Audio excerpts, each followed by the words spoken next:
I'm gonna die. I'm gonna die historic on the Fury Road.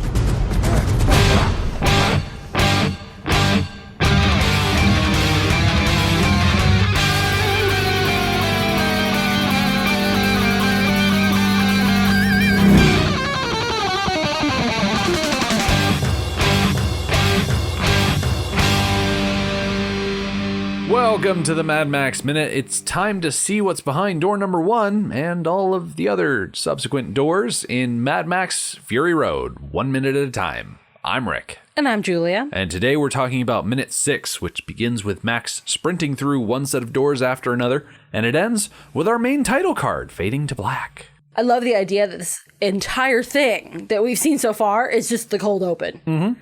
And we end this minute with the opening title card. I'm glad that you brought up the fact that this is a cold open, because this is the first time in the series that we've actually had a legitimate cold open. All of the other movies have put their title out before they ever got into the action. One of the most important things that happened in this movie, Max's capture, happens right away. Which is also true for Thunderdome. I mean, the most important thing that happens right away. There's no lead up to it. The first thing that happens is that Max loses the camel truck. It's just not as impactful as this. This movie is like all about making a big impact. When I think of a cold open, I feel like it's the foundation that the rest of the movie just needs to get out of the way so that you know where things are starting. And then the things that happen after the cold open, that's the official start. And considering that Max is not acting with a full range of agency in this beginning quarter of the movie, I think it's interesting that the story of him getting kidnapped and taken is relegated to, okay, this is important, it's backstory, let's get it out of the way so you know where we're starting. And we also set the stage for his particular type of madness that we are going to see in this movie. And it's made very clear to us that these hallucinations are going to continue and they are going to be a problem. Mm-hmm. They are going to influence how he acts. So let's establish that right away. It is already causing him problems just in this chase. Looking at this minute in particular, minute 6, the first 16 seconds of this minute is Max getting away from the War Boys, rounding a corner, and then shoving his way through one set of doors after the other. And as he's going down this long hallway, he's meeting these phantoms from his past. It starts off with Glory, but she's got a, I guess, skull face? Is a good way to describe it? If we didn't already get the notice that she was dead, we know now. It's driving home the point that honestly didn't need to be driven home. And she's shouting, "Stop running, Max. Stop running." And I wonder what she means. Oh, I think she means emotional running. Yeah. I think she means fear of intimacy, fear of commitment, fear of making connections with people. At the end of every story, and this one is no exception, he leaves. He has opportunities and open invitations. Max, please come with us. And he says no. So he's still running. And as he's running, when he sees a phantom, we get these shots of him waving his hands in front of his face as if he's trying to bat them away. And so he bats away the image of Glory, and she's replaced by someone that we haven't seen before, and we're not going to see him again. A lot of these faces that we're about to see, this is it for them. But we see a dark-skinned man, and he's got these blood-red eyes. And he advances on Max and shouts about how you let us die. And there are other voices that repeat that.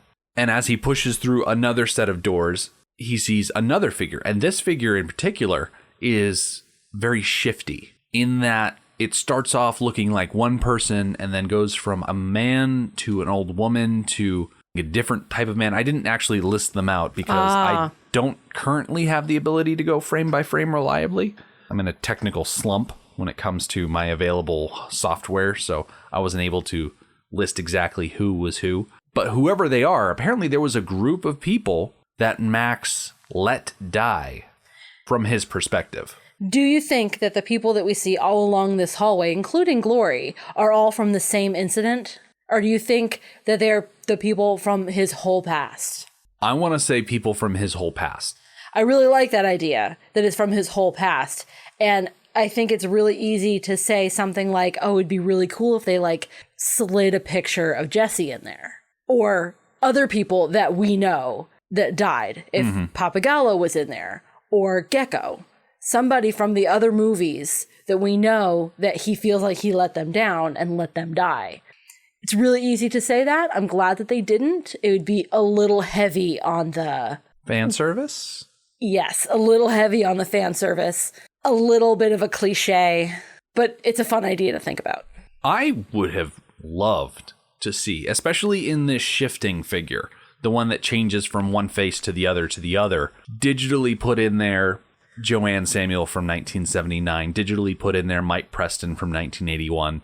Put these faces in there, especially on the shifting form, because it is so quick and the eagle-eyed people will catch it. But to the regular viewing public, they'll just see it as, okay, this is a weird shifting phantasm that is plaguing Max. I don't know if they would have been able to get the people to sign off on using the likeness.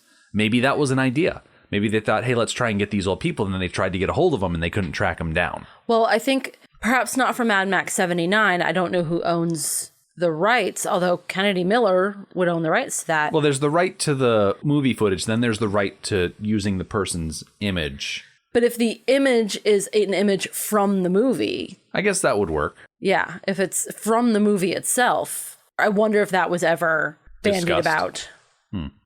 We'll put it on the list of things to ask. Yeah, when we get to talk to George Miller. Right, as if that's going to happen. Right. From the sound of it, if we did talk to George Miller, a lot of his answers would just be, I don't know, because he seems a little vague, like a true artist. Right.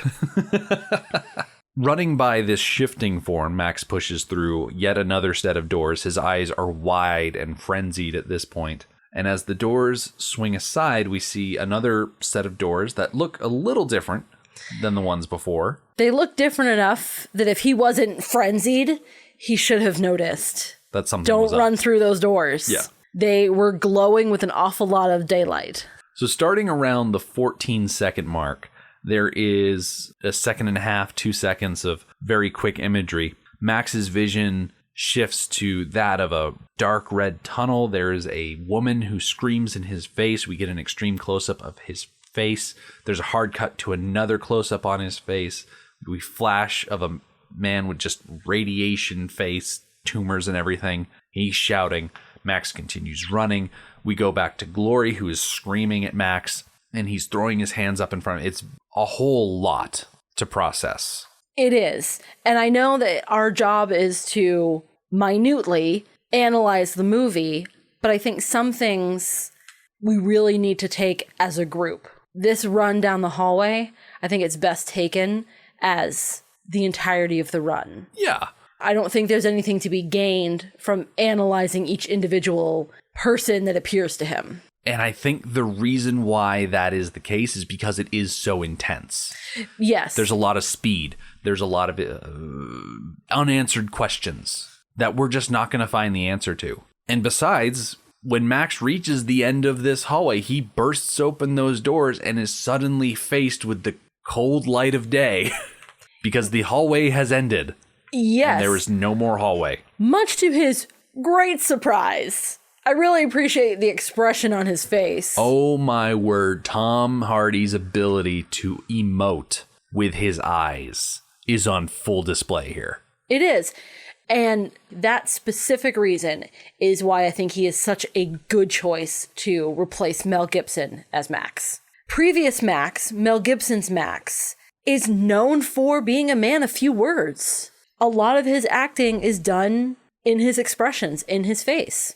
And Tom Hardy continues on that legacy. Aside from his face acting, I also like his physical acting, how he's leaning back from this great height. I think he realizes just how close he was to doing a Peter Pan right off of this citadel right here. No.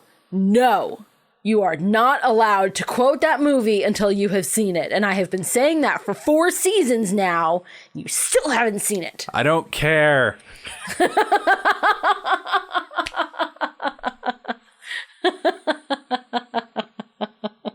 You had that planned. Yes, I did. You fell right into it. You knew what I was going to say. So my first question, why is this door here? Oh, it's a loading door. Like they use the cranes on top of the Citadel to lift supplies up, and then they pull it into the side? That sounds incredibly convenient for the war boys. Not that it's convenient that, oh, that's a convenient explanation. Like, no, that's excellent planning from an architectural standpoint, because if you're dealing with a bunch of narrow hallways and hollowed out caves, and you've got to get stuff up to the level where you're scraping all the paint off of new cars, sounds a whole lot easier to lift a pallet of stuff up the side of the mountain instead of trying to carry it. Absolutely. Plus, all the food that they harvest up there, they then have to bring it down and move it around the Citadel. Not that they're bringing it down to the ground, because they're not, but they have to move it around the Citadel. And why not do it where the starving people on the ground can see? But they got the car up there somehow. Now, I don't think they got the car in through this particular door. The hallways are just not wide enough from what we have seen of them. But I'm sure that there are many, many doors that those cranes can move around lots. I'm wondering now if there are actually any interior ways to go from one level to another. Like freight elevators? There are certainly no interior elevators. I'm wondering if there's even interior stairs. Maybe. It's definitely a way to control where people go and where people are. Like everybody has to stick to a certain level? Yes. Okay. So if you want to move around, you have to have the approval of the powers that be. I don't think it's very clearly drawn out in this movie exactly how the internal structure of the Citadel works. But if the only way to get into Citadel stuff was to take that elevator up, the big elevator that we're going to see next week, and then everything was essentially on that same level, either on top of the mesas or close to the top of the mesas, makes sense to me. Cults are all about control and isolation and uniformity. We've already seen the uniformity. Perhaps we are seeing signs of the isolation. I like that. It simplifies it. They bring up the retrieval vehicles and the interceptor on that big elevator, and then everything's just on the same level. They don't have to worry about ramps or stairs or moving people around. The biggest thing they have to worry about is moving product from the top to that main layer. I don't think the art book has any sort of cutaway map, which is a shame. It is a shame. I love that kind of stuff. We can't all be like Star Wars with cutaways and schematics for every little thing. Mm-hmm. Although Mark did say that they threw out like some 16,000 storyboard cells. Who knows? Maybe one of them was a cutaway with a bunch of lines drawn on it. I don't know. I mean, someone made a drawing of what Max's back was tattooed in. Mm-hmm.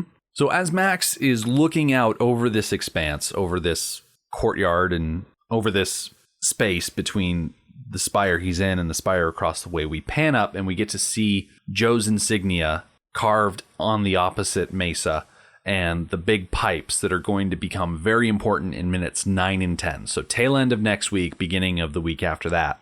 And I don't think at this point that Max has had a good look at the insignia. So seeing it on the wall might be the first exposure that he's getting, even though it's the second time we've seen it. I think so, particularly considering the expression on his face, which is confusion. Mm-hmm. He had no idea that he was that up high. He had no idea that he was in this elaborate a complex. So he is all of a sudden exposed to all of this. This is just a lot to take in. There's a ton of people milling about on the ground. He's got the big insignia, the water pipes, the 3 mesas, all topped with green. It's just a lot to take in.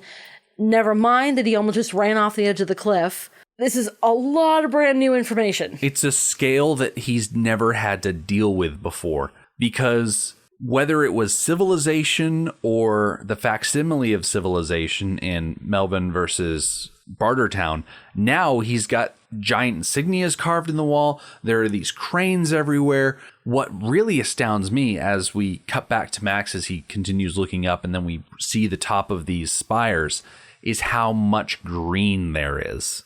How long has it been since Max has seen anything green? Since the crack in the earth? Perhaps. I mean, considering that he knew exactly where the crack in the earth was, it seems almost foolish that he didn't go back there. But, you know, whatever. I think he remembered who was left behind in the crack in the earth, and he thought, I don't want to go back to that. All the girls who were even close to being of age were gone. And the fact that it was a hole in the ground full of children in general. I don't know. He seemed to get on pretty well with Slake. I imagine they would have started butting heads sooner than later. Yeah. One cool thing about this shot of Max looking across the way, if you go to the right side of the mesa, you can see the little dome where the wives are kept. Oh. It's just kind of sticking out the side there. Oh, yeah. I'm noticing the bridges leaving aside. There are 3 bridges that go off to the right-hand side. I thought there were only 3 pillars. There are. There's the one that Max is in. Yeah. There should be one off to the left. Yeah. And then Joe's straight pillar. ahead. Yeah, but those bridges are going off to the right. It looks like into another pillar. It looks, from the limited view I can see here, it looks like it's connecting 2 pillars with bridges. Weird. And Max's head is blocking most of a bridge going from the left-hand pillar to the main pillar in the center. So there's a bridge going across there too. And there's a windmill on top. Well, Joe's got to pump the water up somehow. Yeah, definitely. I'm kind of surprised there's not more windmills. But this view is pretty limited. I believe we get better views of the tops. I like how you've got the green that is just so isolated on top, but then you have like drips of green going down the side where water and seeds and whatnot have just kind of fallen off the edge and caught on an outcropping and taken root and done their thing. Stuff that you don't necessarily plan for. It just happens by circumstance. Yeah. We cut into the hallway looking out at Max, and as we're looking at him, there's a crane that's starting to go by. So convenient crane is convenient. And so Max steps back into the hallway because he has decided that there is one way to get out of this and he's going to take it. And with war boys filling the hallway, Max runs towards the open door and leaps through the air towards this crane. Now, before we talk about the jump, the shot of him running towards the open door with the war boys chasing after him, a YouTube video I was watching pointed out off to the left side of the screen, down by the floor, where the floor meets the wall, you can see the poles that they're going to use to retrieve him in a moment. Because those are the poles that they use to retrieve whatever's hanging from that hook. Exactly. The hook doesn't actually have a ton of control. So it can get you to the altitude that you need, but it can't put it in the thing for you. So for anybody wondering where these poles come from, right, they're on the ground. But we get a nice slow motion jump of Max going out. Gorgeous. And because he's Max, he's able to hook the chains around his wrists around this hook. And he's out there. He's out in open air. He is. And it's another great situation. Okay, so you're out there on the hook. First problem is that you're swinging and you just swing right back into the hole.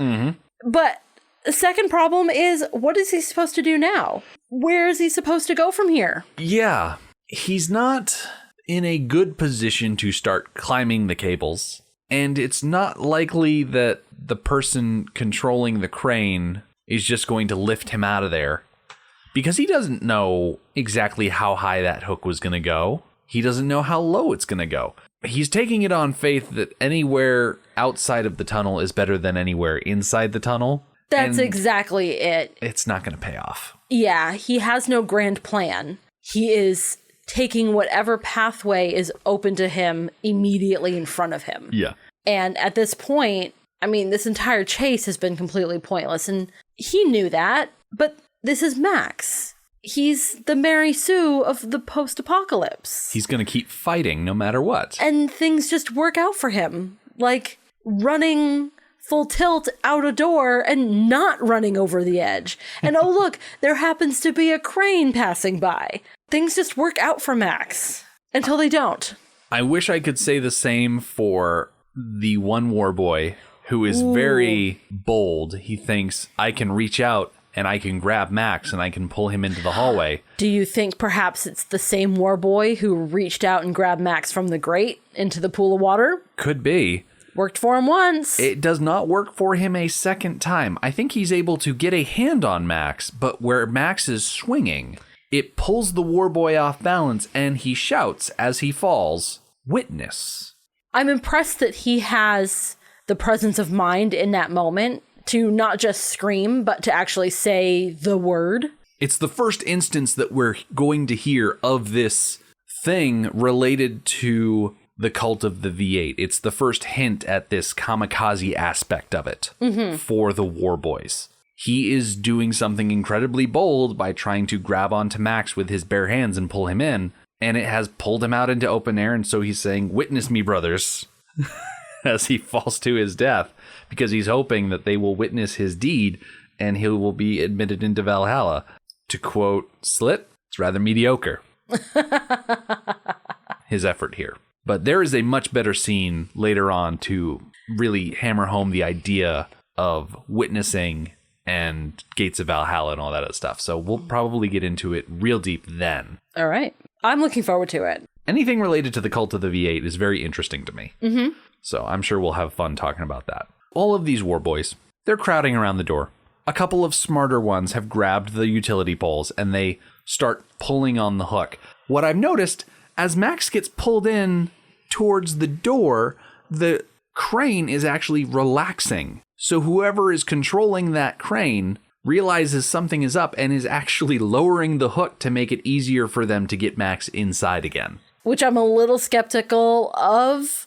I'm more apt to believe that it was on its way down anyways. Yeah. Because, I don't know, do they have an alert system that they can flip and say that there is a prisoner on the loose, lock down Sector 2B? You know, do they have that kind of system?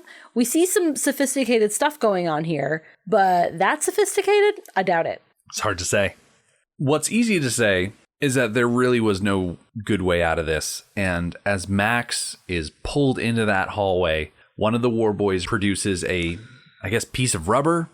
Yeah, looks like a piece of rubber. They throw it over his face and they pull it tight, and they are going to just let him struggle until he passes out. And that way they can put him in a muzzle. Yeah, he'll be much easier to handle. He's a pain in the butt.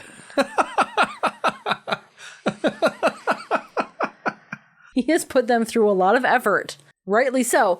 It's a rough quote from The Great Escape that the British officer makes a comment that it is their duty as British officers to try to escape or at least wreak as much havoc on their captors as possible. Mm-hmm.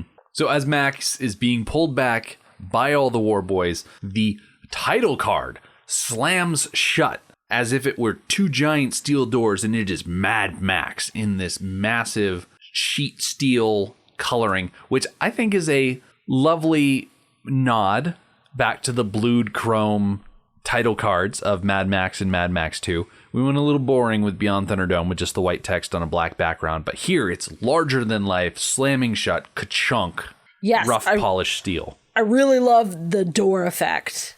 That was great. I really like the symmetry of this logo to the Road Warrior logo. It's pretty great. And then not only does it say Mad Max, but we also get the words Fury Road, which are, I wouldn't say burned in. They just kind of appear, but they aren't the rough steel. They are glowing hot iron with little flames licking the sides. Yeah. It looks metal AF.